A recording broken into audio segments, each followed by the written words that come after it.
Bienvenue sur la chaîne qui te donne des astuces pour survivre à une relation avec le manipulateur pervers et narcissique.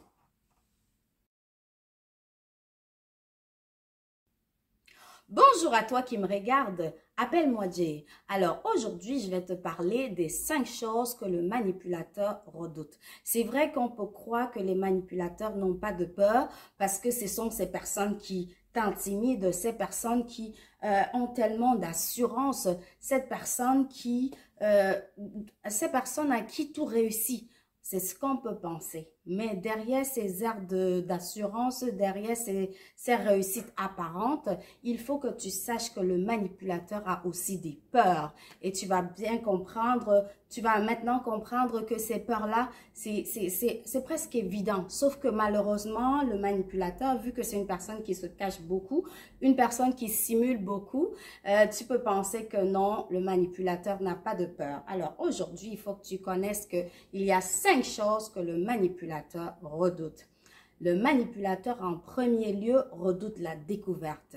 Ceci signifie que le manipulateur constamment a peur qu'on le démasque parce que bien sûr, le manipulateur ment tellement, le manipulateur vit sur les apparences, le manipulateur a toujours des visages différents selon les contextes, selon les personnes qu'il côtoie. Alors, toi, par exemple, si tu es son enfant, tu comprends jamais quel visage il va aborder parce que au dehors, il a un visage, à l'intérieur, à la maison, quand il n'y a personne, il n'y a pas d'étranger, il y a un autre visage. Les manipulateurs sont comme ça, ils arborent des masques différents selon les contextes.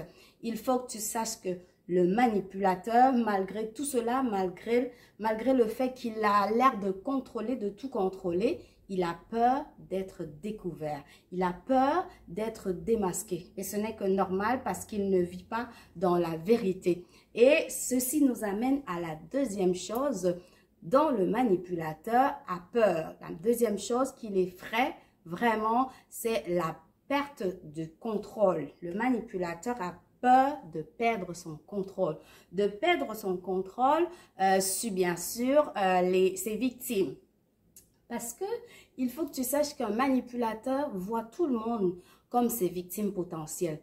Tout son entourage, ce sont ses victimes potentielles, ses parents, ses enfants, sa femme, son mari, peu importe, ses amis, ses collègues au travail.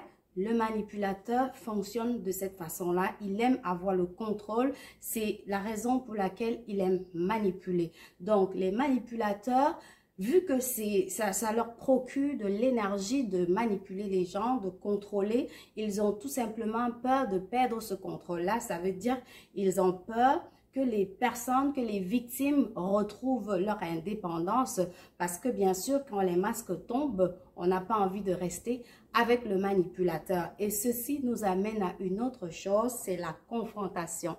Les manipulateurs ont peur de la confrontation.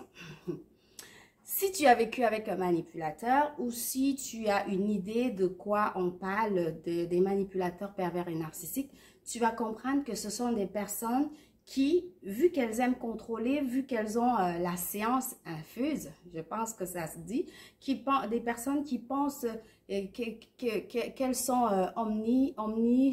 omniscientes, des personnes qui pensent tout savoir, cela les inquiète beaucoup quand il y a une potentielle confrontation parce que on risque de les mettre face aux faits. Vu que les manipulateurs fonctionnent avec le mensonge, ils ont peur que durant la confrontation, il y ait des vérités et des contre-vérités. Alors les manipulateurs, quand ils sentent qu'il va y avoir une discussion claire, ils vont s'échapper. Ils vont éviter la discussion, ils vont éviter le dialogue, ils font justement dans l'évitement. Tu vas te rendre compte que tu veux parler avec ton conjoint, mais il n'est jamais disponible. Il va saisir toutes les opportunités possibles pour s'évader, pour s'échapper, parce qu'il veut éviter le dialogue, il veut éviter que la vérité soit ressorti tout simplement. Il veut éviter de te regarder dans les yeux Même quand c'est une confrontation, on va dire un peu plus houleuse, le manipulateur n'aime pas ça. Parce que le manipulateur aime agir avec toute la lassitude que tu es inconscient. Donc, quand il sait que tu es inconscient, il va agir à sa guise. Donc, c'est pour ça que les manipulateurs aiment lancer les rumeurs, parce que justement, on ne va pas leur en tenir rigueur. Personne ne va savoir qui exactement a lancé la rumeur. Les manipulateurs aiment agir dans ton dos. Donc, la confrontation, la vérité, les faits, les manipulateurs n'en veulent pas parce qu'ils aiment dans leur cabinet noir, dans leur cabinet secret, monter, concocter des choses contre toi. En fait, manipuler les faits à leur guise. C'est ça les manipulateurs. Et la quatrième chose, je pense que le manipulateur redoute, c'est l'abandon. Bien sûr, tout ce que le manipulateur fait, que ce soit toutes ces manipulations, sa façon d'être, sa façon d'agir, tout simplement, ça mène à une seule chose. Il veut garder les sources d'énergie, il veut garder ses victimes à ses pieds, parce que c'est ça qu'il connaît. Il ne connaît pas une autre façon d'être. Il ne connaît pas une autre façon de vivre, de fonctionner. C'est la seule réalité que le manipulateur a connue. Et quand on va un peu plus loin, pour essayer de comprendre, on réalise souvent que le manipulateur a eu un parent ou un parent proche qui a été un manipulateur également. Donc, c'est la seule chose que le manipulateur sait faire, manipuler. Et quand il manipule, c'est juste parce qu'il a peur d'être abandonné. Le manipulateur redoute la solitude. Parce que également, cette solitude-là, quand on va l'abandonner, il va être confronté à lui-même.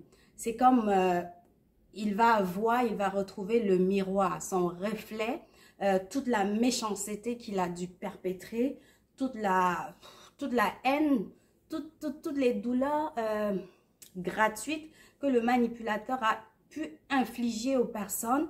Il va revoir tout ça, donc le manipulateur ne veut pas réfléchir. C'est pour ça qu'il redoute l'abandon, parce que cela vient avec la solitude et ceci va le pousser à réfléchir et le manipulateur ne veut pas réfléchir. Donc, c'est comme un échappatoire pour le manipulateur quand il concentre sa vie, son énergie sur les vies des autres. Parce que quand il voit la douleur que des personnes ressentent dans leur vie, des échecs ou peu importe la source de la tristesse dans les vies des autres personnes, ça le nourrit, ça vient le conforter dans son narcissisme parce qu'il va se dire « Oh, je suis bien mieux que cette personne-là. » Bref, ça va l'aider à se sentir mieux dans sa peau. Donc, le manipulateur veut se concentrer sur les vies des autres et il n'a pas le temps, il ne veut pas rester à réfléchir sur sa propre vie parce qu'il risque de se confronter à la réalité et peut-être prendre ses responsabilités, ce que le manipulateur évite à tous les prix. Et enfin, la cinquième chose que le manipulateur redoute, c'est tout simplement la perte de sa réputation. Le manipulateur a travaillé tellement fort pour avoir une certaine réputation, pour avoir une certaine image auprès de son entourage, auprès de sa communauté, auprès de tout le monde, de sa famille, de ses amis, de ses collègues, que la seule chose l'autre chose qui l'effraie au plus haut point, c'est l'idée de perdre cette réputation-là. Même si cette réputation-là est bâtie sur le faux, le manipulateur fait tout pour protéger cette réputation. Donc, voilà les 5 choses que le manipulateur redoute. Et si tu as écouté jusqu'à la fin, je te dis merci. Et si tu as des questions, n'hésite pas à m'en faire part. Bonne journée. Ho! Jingle bells, jingle all the way. Oh, what fun it is to ride in a one-horse open sleigh. Hey, jingle bells, jingle all the way. Oh, what fun it is to ride in a one-horse